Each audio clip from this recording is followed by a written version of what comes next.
Jacob Wetterling from Minnesota had a pet dog named Marcus. And yesterday, Darwin in the Northern Territory got hit by Cyclone Marcus.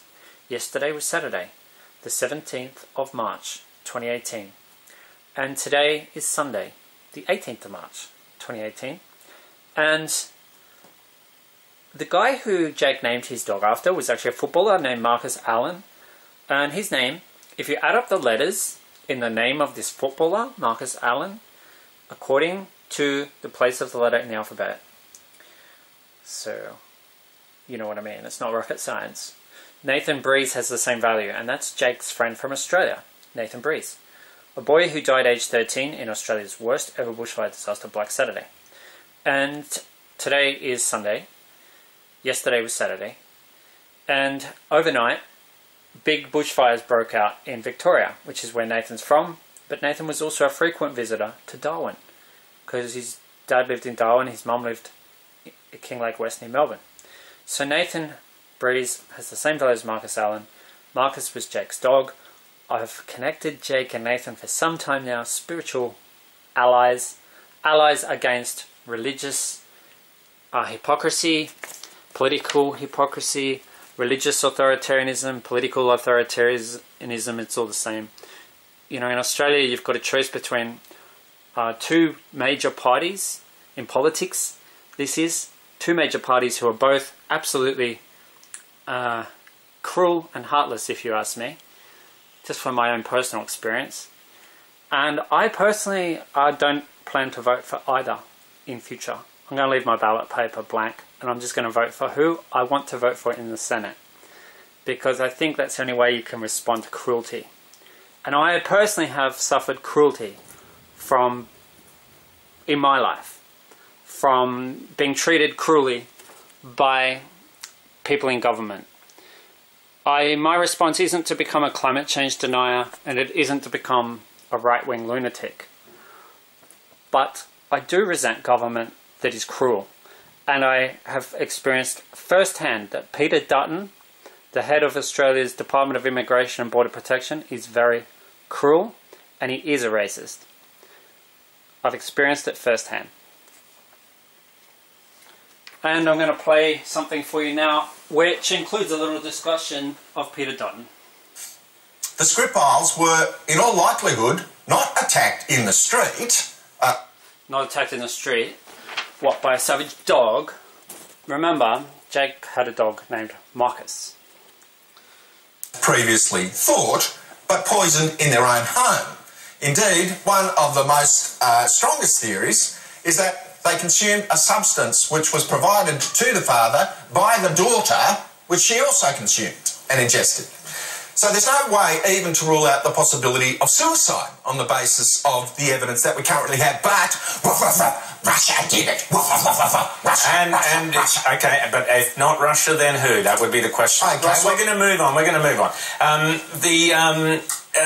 What we've seen is a horrible story in the UK about yet another Muslim grooming gang grooming young girls. This is in the town of Telford. We've already had Rochdale, Rotherham, Oxford. Same story repeated each time. Gangs of Muslim men grooming young girls in the poorer kind of working estates, getting them into sex, getting them into drugs. And this is the great shame that no one in the UK is actually talking about. They keep going hush, hush, hush. Too racist to even talk about it, too Islamophobic to even talk about it.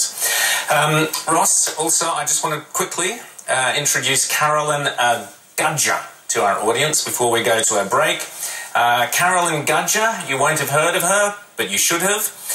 She prevented a mass murder at a school in the States. There would have been another mass murder shooting, but because she was an armed officer at the school who drew her firearm and detained the shooter before he could initiate the attack. You don't hear about that, but that's the news.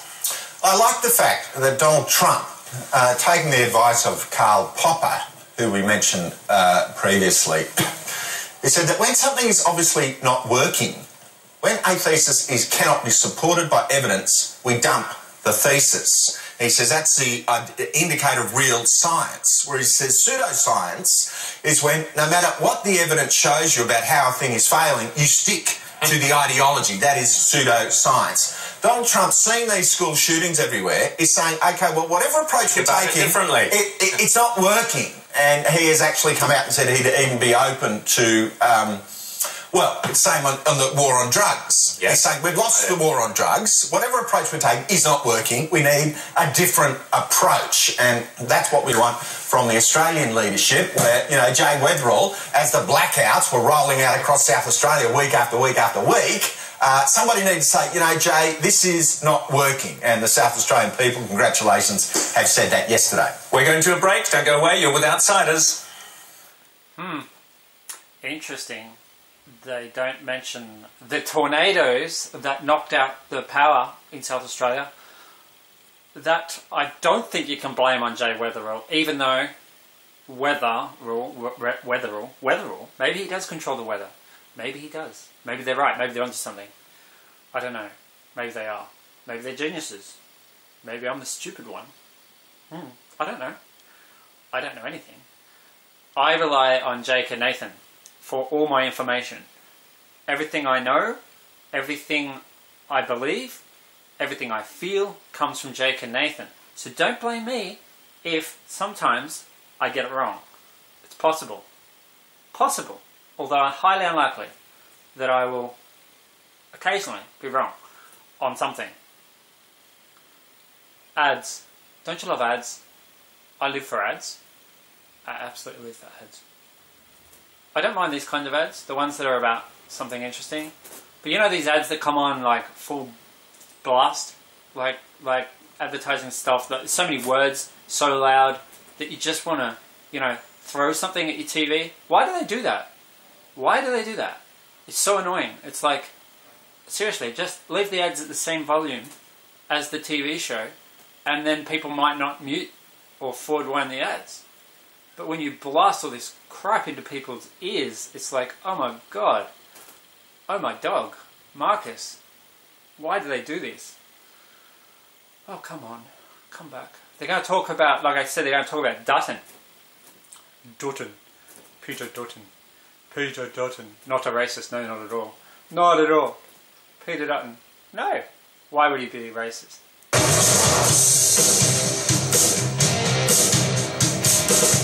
And welcome back to Outsiders. You're with Rowan Dean and Ross Cameron, and more importantly, Vic Alhadeff. Now, Vic is the CEO of the New South Wales Jewish Board of Deputies. He was born in Zimbabwe.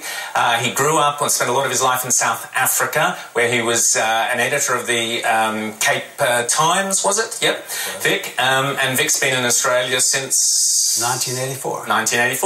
Now, we're going to talk about two topics which are really important. We are going to look at the situation in South Africa now, which is I'm really keen to hear Vic's thoughts on that. But before that, you will have read recently a great piece by Janet Albrechtson, an editorial in the Australian newspaper supporting Vic's push for a law in New South Wales to prevent the incitement of violence. Now, this often gets confused with 18C and the whole free speech agenda. You know where Outsiders stand on 18C. We think the whole thing should be abolished. Nonetheless, we're going to have a debate now between Ross Cameron and Vic Alhadeff. Vic is keen to push the idea, and we're going to explain why we need a law in New South Wales, if not federally, specifically not against speech, but against the incitement to violence. It's a subtle nuance, a difference between the two things. Vic, welcome to Outsiders. Thank you, gentlemen. It's a pleasure to be here, and congratulations for identifying it as exactly as it is. So tell us what you want to see happen and the background to it. We've got the clip of Ali Wawa, whatever his name is, and we'll play that in a second, but talk us through why we need this law. I'll give one simple example of what's happening right now in our country, which best makes the point. There is a group called Antipodean Resistance, set up in Melbourne a year and a half ago. They're now active right around the country. They currently, as we sit here this morning, are distributing posters which say, one of them, for example, there's a picture of a young man wearing a T-shirt saying gay and proud. Next to him is somebody with a gun with a bullet entering this man's head. Another one says LGBTI 15-16% suicide, let's get that number up. Another one, and the last example I will give is a picture of a young Jewish man with someone behind him with a gun about to shoot him in the back of the head, and the headline across the top says, legalize the execution of Jews. Okay, now I'll stop you there. We took the decision on Outsiders not to show those posters specifically. They're horrible, they're absolutely vile and despicable, and I share your outrage with them. We did show a couple of things. There are some silly Nazi salutes and stuff like that. So this is going on, and your fear is that this incitement to violence and possibly murder is going unpunished by the law. Exactly right. So the concern is not just that there are these vile, bigoted statements being put out, not just the fact that young Australian men and women are being recruited. These posters are recruiting tools. As appalling as both of those are, the real danger with this is that this is the end of the recorded program. That's the real danger with this. Well, what can I say? I didn't get to show you Peter Dutton being a racist. He's a racist. And the reason I say that is because I've experienced it firsthand. It's like, I think some people are very good at discriminating in an underhanded way that they make people miserable. They make people's lives miserable. They can make people want to kill themselves even, but they've done nothing wrong. And my experience was I applied for a partner visa, and it was meant to be processed in 6 months. I paid the $7,000, just under $7,000 application fee, and we waited and waited and waited, and eventually after 15 months they rejected our application, and no information in between, no requests for information, nothing whatsoever. And when they rejected our application, they didn't even notify me of the decision. I received no notification. My partner did. By then, because we'd waited 15 months, he'd decided, well, this is never going to happen. So he'd gone and got himself a new job in India, and so it destroyed our relationship. And I think that's how some people who discriminate and are prejudiced and are racist, that's how they operate. And I put everything in my application about a lot of bad stuff that I've been through. I was the victim of something horrific when I was 13.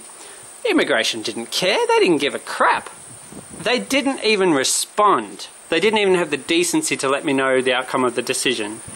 And I know for a fact that Peter Dutton is homophobic. He does not like gay people. He does not like, well, let's be very careful with how we say it. Can't say he doesn't like gay people because, oh, he's got no problem with, yeah, whatever. He's not a supporter of same-sex marriage. He's absolutely diehard against it, and to the extreme. And my partner is dark-skinned, but you know what, we put so much work into our application. And then I went to my local member. So Peter Dutton's a member of the Coalition, Liberal National Party. He's the Minister for Immigration, Border Protection, now the Minister for Home Affairs. So I went to my local member. My local member is Mike Kelly, Labor Party. One of, I guess, Bill Shorten's team members. I went to his office and I spoke to his immigration person. And she could not have been more rude, uncaring, indifferent. She didn't even inquire about what had happened. She didn't even want to know the details. And that's why I say, in Australia you've got the choice between two major parties, both of whom are cruel, indifferent, they're liars, and they're the words that I would use to describe both. Labor and Liberal National Party in Australia, both major parties, both political machines, are cruel. First and foremost, they are cruel. Neither has mentioned the murder of 46,000 people from Myanmar.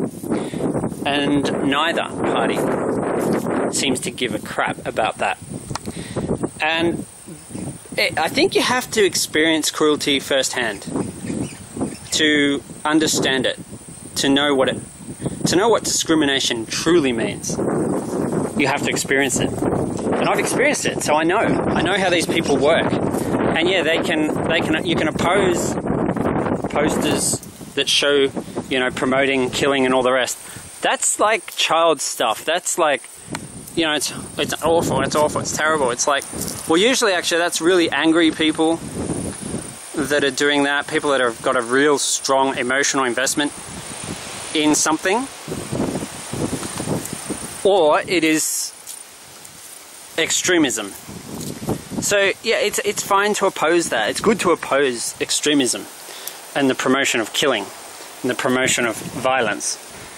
But I think when you allow endless cruelty using words and actions, like, let's just not process this application, let's just leave it sitting in the bottom of the pile until they give up, which was the tactic that this current government in Australia used against me and my partner to wreck not just our relationship, but our friendship in the end has disintegrated because I did not handle it well.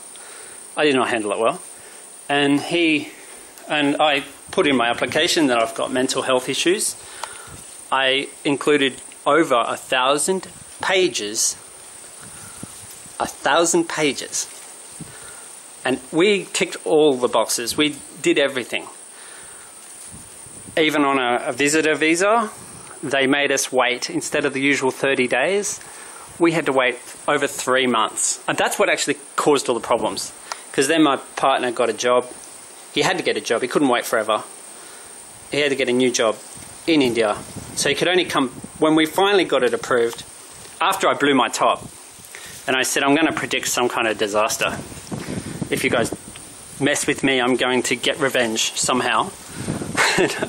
I blew my top at immigration after being effed around for 3 months. I'd had enough. What's meant to take 30 days, and 3 months later you've heard nothing. Then they asked for information, then nothing. And we did everything they wanted. And in the end they just completely and outright refused to even acknowledge that our relationship was a relationship.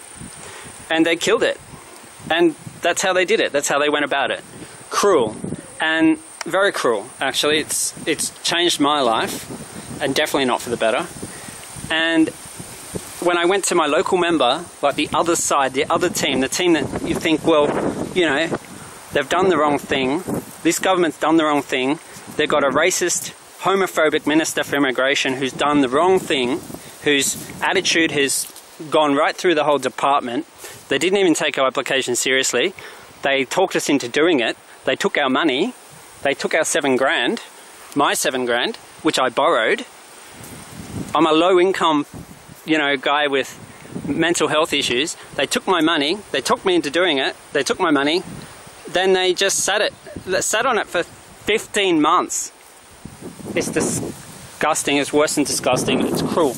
And when I went to my local member for help, the reception I got from the immigration spokesperson at that office, Mike Kelly's office in Queanbeyan, it just made me realise something. And that is, none of the bastards are worth voting for. That's what I realised. None of the bastards are worth voting for. And at the next election, I won't vote for any of them.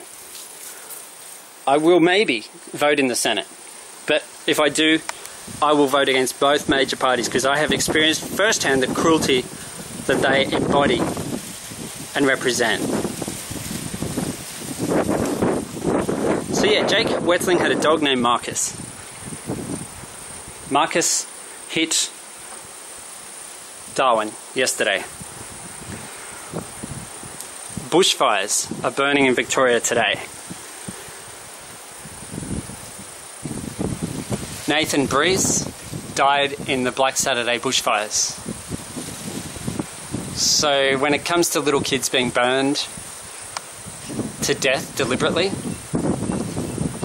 like the ones in Myanmar who were thrown into fires to burn, Nathan understands. if you don't speak out against that, if you don't stick up for victims of that kind of stuff, but you pretend to care, then that's all you're doing. You're pretending to care. Marcus. I think Marcus may have a twin. Nora.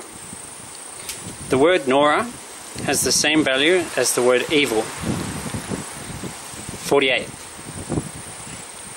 Evil.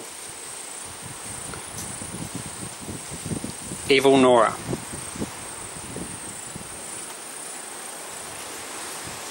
I said I'd make a prophecy against you, Peter Dutton, didn't I? Didn't I say that?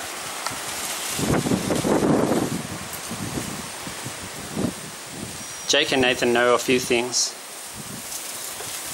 They know what's going to happen with Cyclone Nora. If you think Marcus was bad, no, Marcus was not bad. Marcus was a warning. And yeah, you should not discriminate against people. You should listen to people who have been through extreme trauma, because sometimes they speak the truth. And everything I put in my application to your department, Peter Dutton, was true. And you should have listened to me, and you should have taken me seriously. I was the victim of a very, very serious crime when I was 13 years old. Nathan Breeze was 13 years old when he died. Jacob Wetzeling was 11.